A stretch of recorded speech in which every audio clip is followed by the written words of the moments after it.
Tuhan, tiba saatnya kami ingin belajar kebenaran firman-Mu dalam kehidupan kami sehari-hari. Kami butuh pertolongan Roh Kudus untuk memimpin baik hamba-Mu yang bicara, baik kami yang mendengar. Sehingga firman Tuhan begitu menjadi berkat bagi kami semua. Di dalam nama Tuhan Yesus kami berdoa dan bersyukur bersama. Amin. Selamat malam saudara yang dikasihi Tuhan. Sebelum kita membahas tema terakhir dari rangkaian 7 dosa maut atau mematikan. Saudara perhatikan artikel ini. Artikel ini ditulis tahun 2018. Ketika satu kejadian di bulan Desember saat orang-orang sedang berlibur saudara. Berlibur ke daerah Banten, Pandeglang, tiba-tiba tidak disangka, tidak diduga ada letusan anak gunung Krakatau yang membuat tsunami besar saudara. Dan karena tsunami ini sekitar 426 orang dinyatakan tewas dan ada 23 orang hilang. Juga begitu banyak, ribuan orang, 7.200-an lebih luka-luka. Tapi saudara perhatikan ya, pasti ketika ada gempa, malapetaka seperti begitu, presiden pun turun tangan menyatakan bela sungkawa, menyatakan simpati. Banyak tokoh politik juga menyatakan hal yang demikian, tetapi dalam artikel yang kita lihat pada malam hari ini, saudara perhatikan tulisannya. Demi likes, lokasi tsunami Banten malah jadi tempat selfie. Saudara, hal ini dikeluarkan juga oleh media dari Inggris yaitu koran The Guardian, dikatakan demi mendapatkan perfect selfie. Selfie di depan tanah yang dibanjiri air, kendaraan yang rusak, itu terjadi. Bukan hanya itu saja saudara, bahkan banyak pecinta selfie, mereka rela bepergian berjam-jam untuk mencapai lokasi kejadian. Demi apa? Eksis katanya di media sosial. Ada juga yang jalan ke tempat lokasi setengah jam begitu ya. Hanya untuk apa?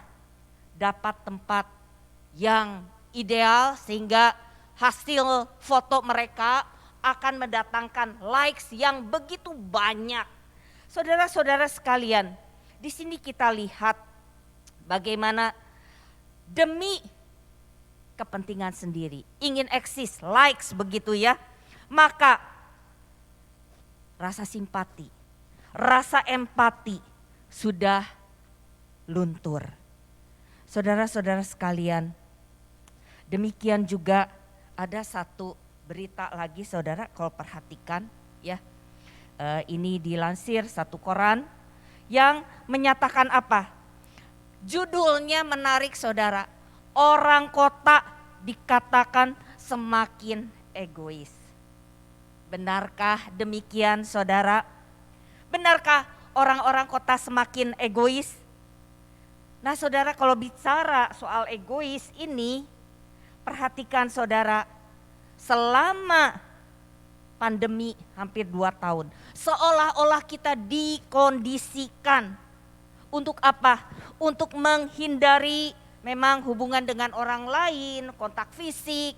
Kalau kami dari tim hamba Tuhan mendengar jemaat yang sakit, mau ke rumah sakitnya melarang kami untuk besuk. Memang kita bisa maklum. Nah, tetapi setelah 2 tahun ini pandemi, saya harap rasa egois ini jangan sampai makin menonjol saudara. Karena banyak hal yang mengkondisikan seseorang untuk lebih memikirkan sendiri, kerja sendiri ya, anak juga sekolah sendiri begitu. Ditambah kemajuan teknologi yang kita tahu membuat hubungan manusia dengan manusia itu semakin teralihkan dengan banyak hal-hal yang menarik yang bisa kita lihat di HP, yang dekat dengan kita, di laptop dan sebagainya. Bahkan memang tidak dipungkiri, rumah-rumah di kota makin besar, penjagaan makin ketat. Di rumah kita punya ruangan banyak, itu puji Tuhan.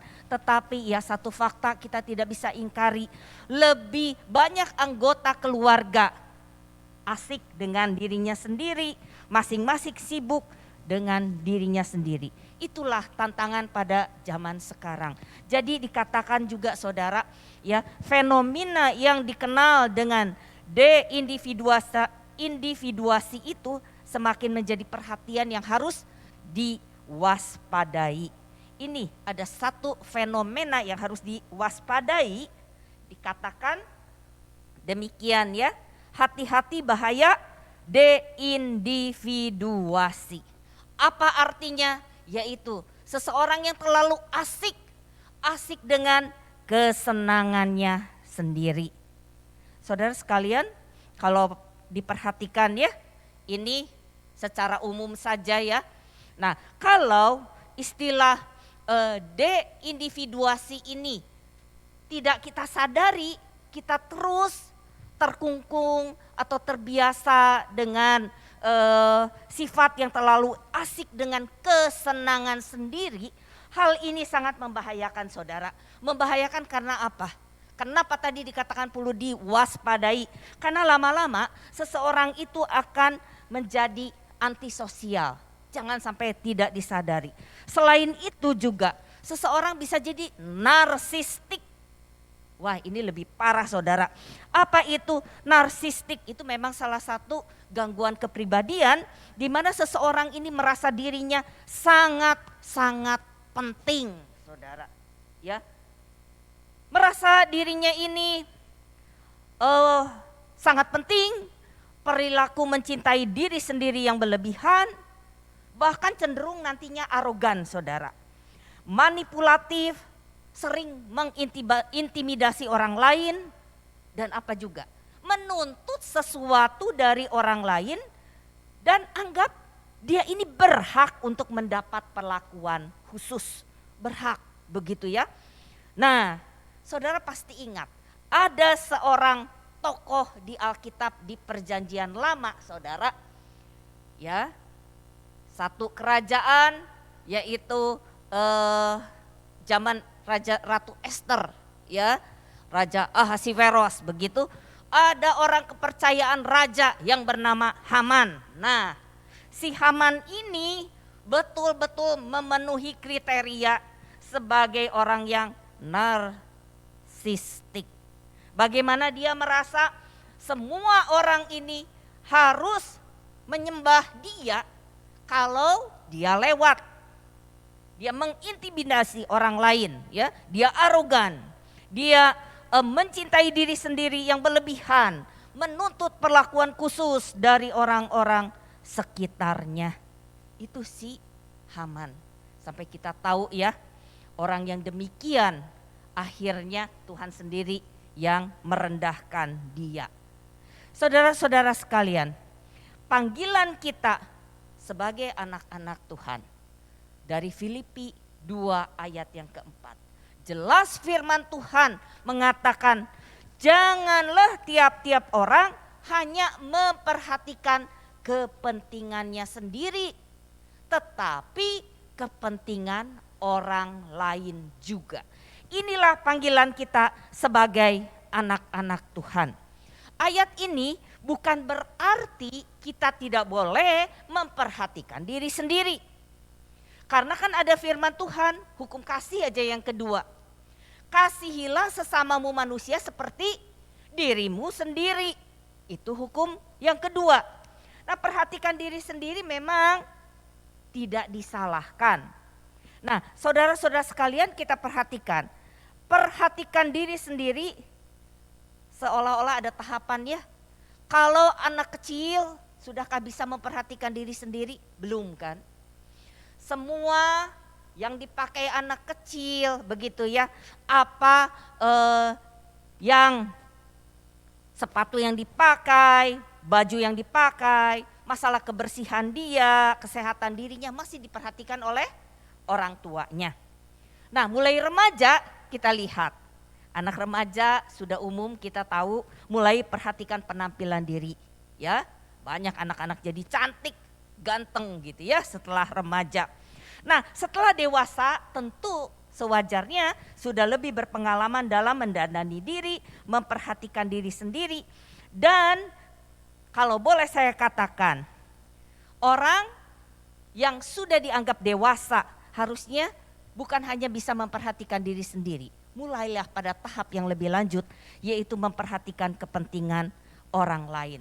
Sampai dalam beberapa agama lain juga pasti diakui, kalau memperhatikan kepentingan orang lain itu adalah akhlak yang mulia, perilaku yang mulia, memperhatikan kepentingan orang lain.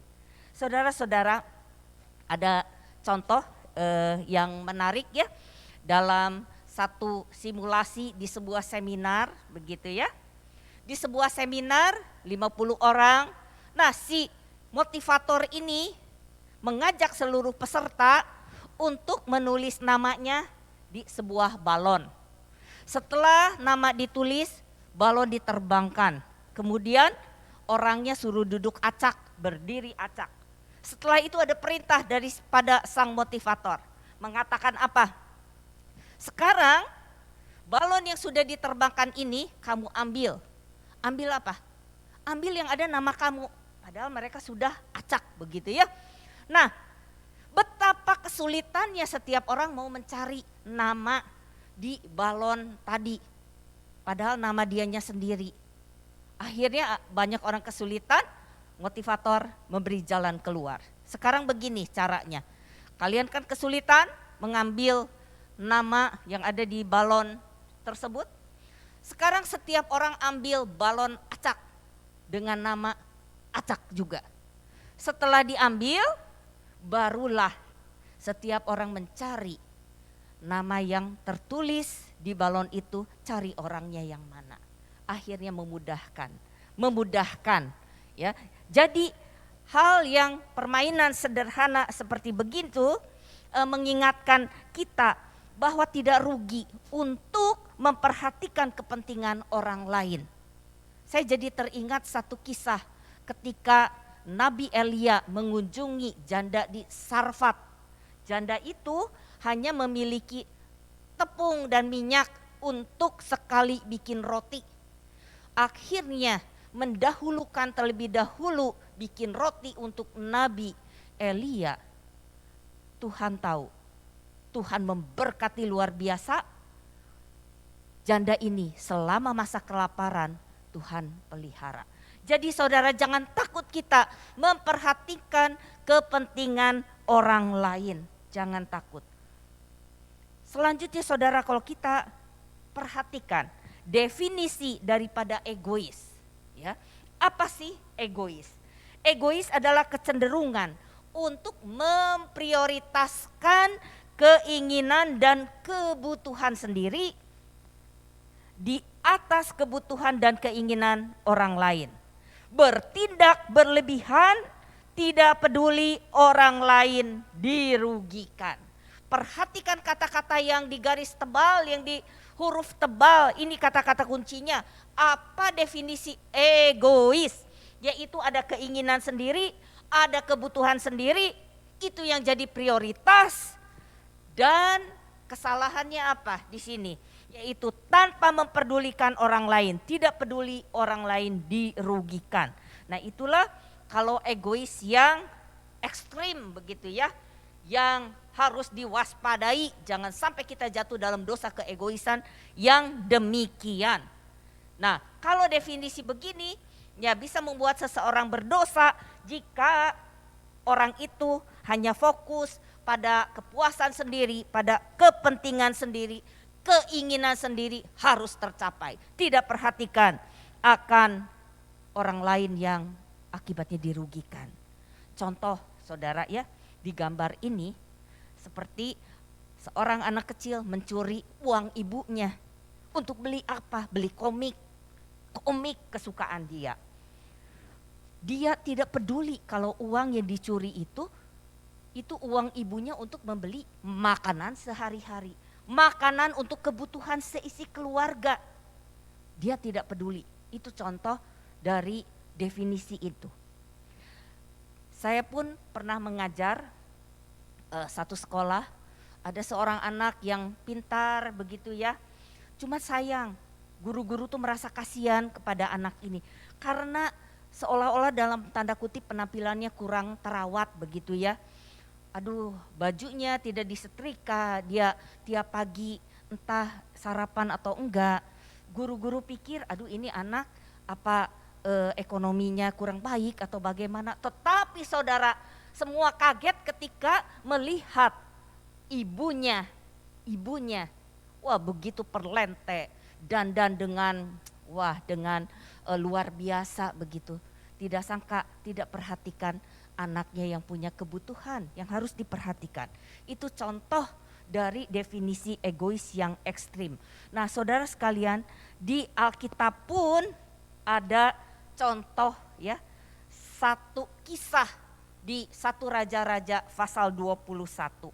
Kisah dari seorang raja yang egois yang bernama Ahab. Kita tahu kerajaan Israel dibagi dua, utara dan selatan. Kalau raja-raja di selatan tuh ya keturunan Daud, ada yang baik ada yang jahat.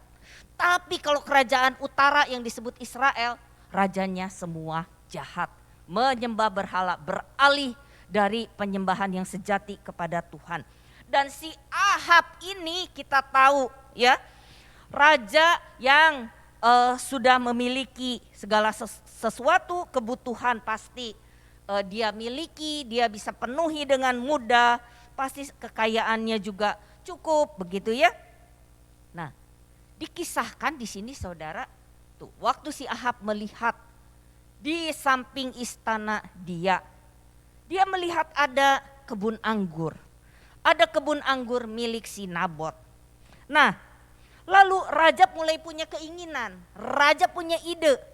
Wah, saya mau minta nih kebun anggur si Nabot ini, saya mau jadikan kebun sayur dikatakan. Lalu dia datang kepada Nabot.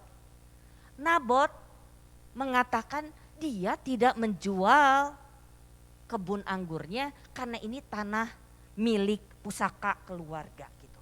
Milik pusaka keluarga.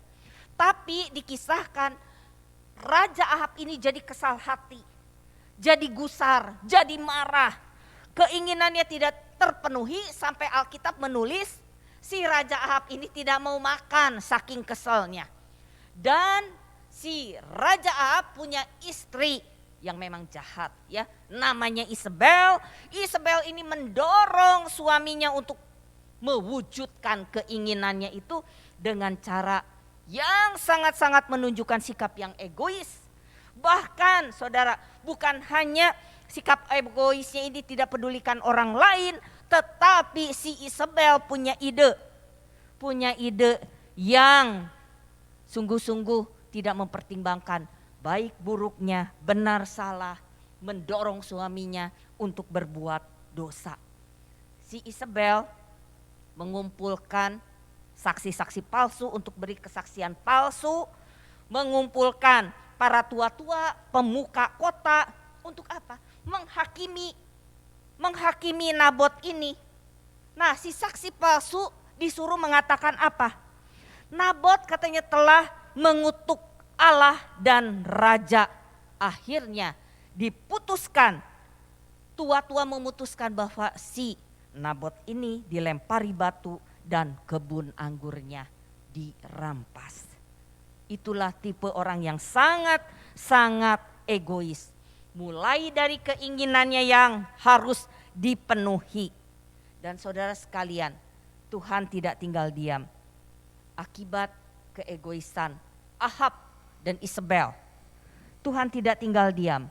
Ada satu firman Tuhan yang mengatakan, sesungguhnya aku akan mendatangkan malapetaka kepadamu, yaitu kepada Ahab. Aku akan menyapu engkau dan melenyapkan setiap orang laki-laki dari keluarga Ahab, baik yang tinggi maupun yang rendah kedudukannya di Israel. Nah, terlebih lagi mengenai Isabel, Tuhan berfirman, anjing akan memakan Isabel di tembok luar Yisrael. Kita lihat akibat keegoisan sungguh menyedihkan. memang hukuman Tuhan kesannya berat karena dosa Ahab dan Isabel bukan hanya kepada Nabot saja yang didasari keegoisan, tetapi si Isabel juga kan ada membunuh nabi-nabi Tuhan, ya, menyembah berhala. Tuhan nyatakan keadilan kepada Ahab dan Isabel ini. Saudara, jadi kalau lihat contoh-contoh ini, tidak ada satu hal positif yang dihasilkan dari sifat egois. Maka saudara, mari kita buang sifat egois. Mulai belajar memandang apa? Kepentingan orang lain lebih utama. Ikutilah teladan Yesus. Saudara, seperti yang dikatakan dalam pujian tadi, karya terbesar. Karena Yesus yang mementingkan kepentingan kita orang-orang berdosa inilah, maka adanya keselamatan. Jalan keluar dari perbudakan dosa yang kita alami. Saudara sekalian, ikutilah teladan Yesus. Semakin hari kita sebagai anak-anak Tuhan terpanggil untuk menjadi serupa dengan Kristus Allah Bapa kita. Dan kuncinya apa saudara? Kita perhatikan di Filipi 2 ayat yang ketiga, dikatakan apa? Dengan tidak mencari kepentingan sendiri atau puji-pujian yang sia-sia. Sebaliknya, hendaklah dengan rendah hati yang seorang menganggap yang lain lebih utama daripada dirinya sendiri. Dikatakan tidak mencari kepentingan sendiri. Di bawah dikatakan menganggap yang lain lebih utama dari dirinya sendiri. Kuncinya apa? Harus seperti Kristus yang mau rendah hati sampai Kristus mau mati untuk kita. Nah, saudara-saudara sekalian, untuk membuang sifat egois, kita mau belajar mulai dari hal-hal yang sederhana. Saudara, terakhir saya ingin berikan hal-hal praktis. Di sini ada artikel juga yang menarik, 5 hal yang sepele, yang membuatmu jadi sosok yang egois di mata orang lain. Nah, kita akan mulai hal-hal apa saja. Yang pertama yaitu gambar ini saudara. Yaitu tidak merokok di tempat umum. Padahal banyak di tempat-tempat tertentu ada khusus disiapkan ruangan untuk orang yang merokok.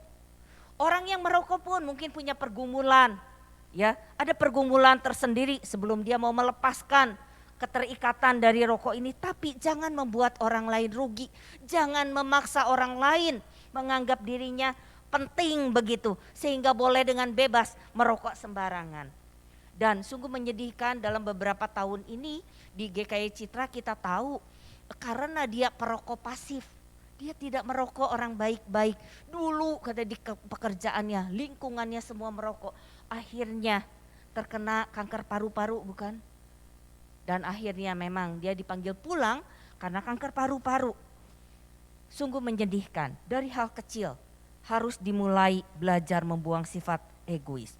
Hal yang kedua ini pasti tahu saudara. Jangan buang sampah sembarangan. Orang yang buang sampah sembarangan seperti ini mentang-mentang naik mobil misalnya. Tidak dilihat orang. Ya, nah tidakkah dia memikirkan begitu banyak orang seringkali terkena banjir atau penyakit begitu. Karena apa? Karena masalah sampah yang sangat-sangat menjadi masalah besar di kota besar ini. Jangan buang sampah sembarangan. Yang ketiga saudara, bikin janji selalu diingkari. Ini hal yang terkesan sepele tetapi membuat orang lain menilai saya ini egois. Karena apa saudara? Karena orang lain ini kan sudah siapkan waktu untuk kita. Orang lain pun punya kesibukan.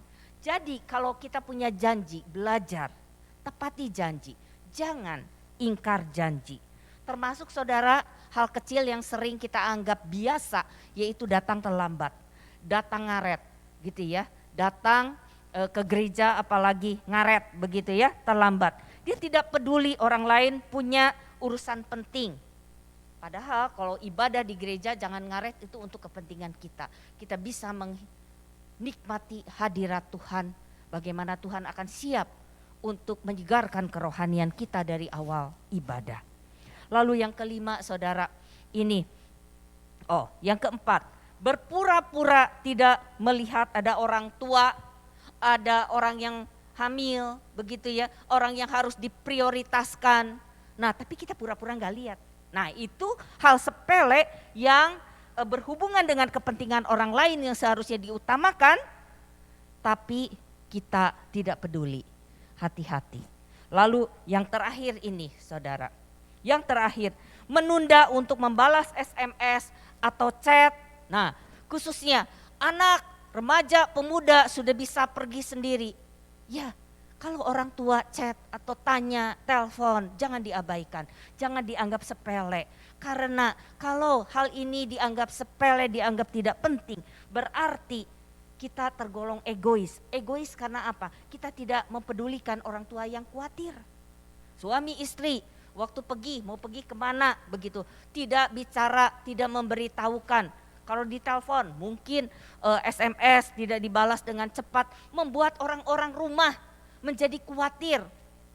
Nah, dengan saudara terlambat atau tidak memprioritaskan membalas SMS seperti begitu, membalas WA dan sebagainya, berarti hal ini pun merugikan orang lain. Ini hanya beberapa contoh saja. Biarlah mulai dari hal yang kecil kita belajar untuk memperhatikan kepentingan orang lain. Dan ada terakhir saya tutup dengan satu kutipan, yaitu dikatakan ini indah sekali. Lilin yang tidak sedia untuk meleleh tidak akan pernah bersinar. Demikian juga hati yang beku oleh egoisme tidak akan pernah meleleh dan memberi manfaat bagi sekitar. Biarlah kita semua anak-anak Tuhan yang mau meneladani Tuhan Yesus tetap seperti lilin yang mau meleleh. Egoisme mau dikikis.